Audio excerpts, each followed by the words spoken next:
Hi, my name is Brianne Smith, and this is Assignment 1, Reinforcement Oral Assessment. My student number is 0408-53471. I'll be giving a definition and example of 5 different types of reinforcement or ways to measure reinforcement.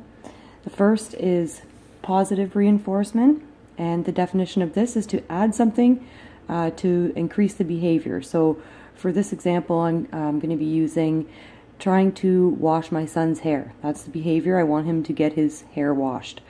So in order to use positive reinforcement, I would consider adding colored bubbles to the bath in order to as an incentive for him to get into the bathtub to get his hair washed. So that would be an example of positive reinforcement.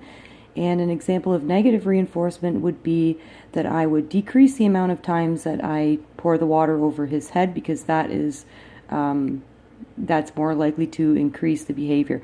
So allow him to get his hair washed more often if I eliminate the amount of times or decrease the amount of times that I pour water on his head. Motivating operations. So the definition of this would be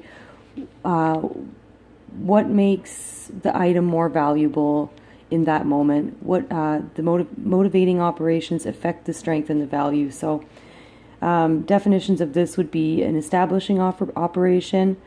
I would use Smarties for this. So the example I want to give is that the individual hasn't had Smarties in a long period of time and enjoys them. So I would use Smarties as the establishing operation.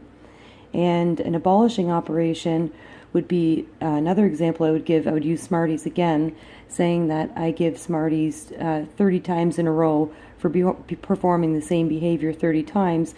The Smarties would eventually lose their effectiveness. So that would be examples of motivating operations. How to assess potential reinforcers. There are quite a few different ways you could do this.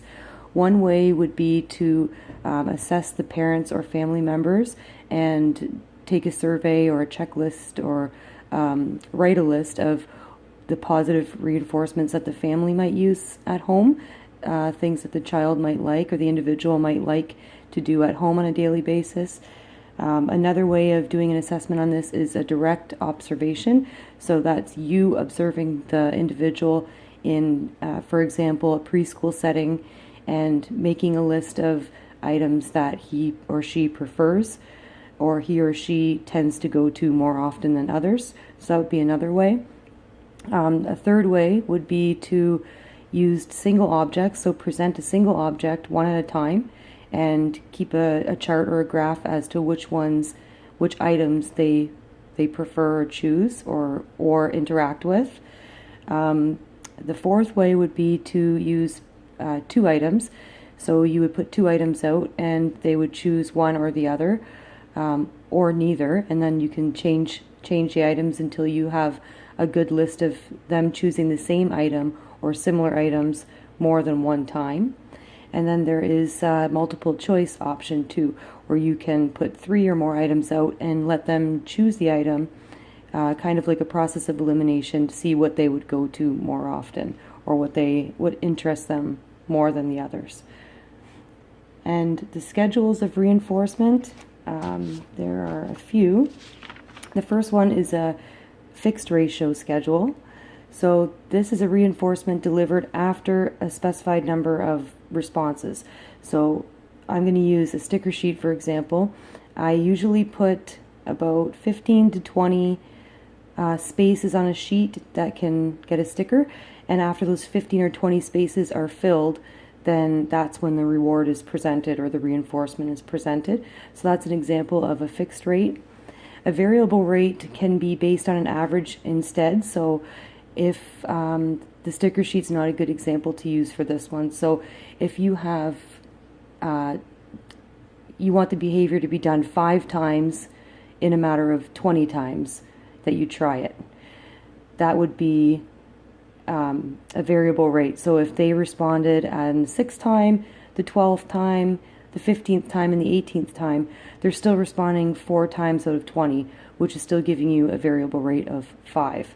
So this is an example of a variable rate. It can be based on an average instead of after this many, the behavior must be performed. So a fixed rate interval would be when instead of the what. So you want the behavior to occur every 5 minutes, and then a reward is presented. So an example of this would be, they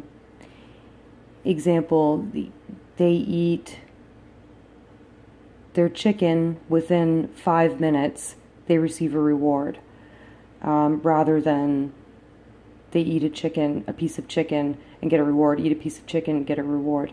This time it's within a certain amount of time, they eat their chicken and get a reward. A variable rate interval is kind of when you never know when they're going to do it. So maybe they'll eat 3 pieces of chicken in 1 minute, but then in the next 5 minutes they'll eat no pieces of chicken. So it's kind of the same thing as a variable rate ratio with an item, but this is a variable ratio with time. So that is my responses for this assignment.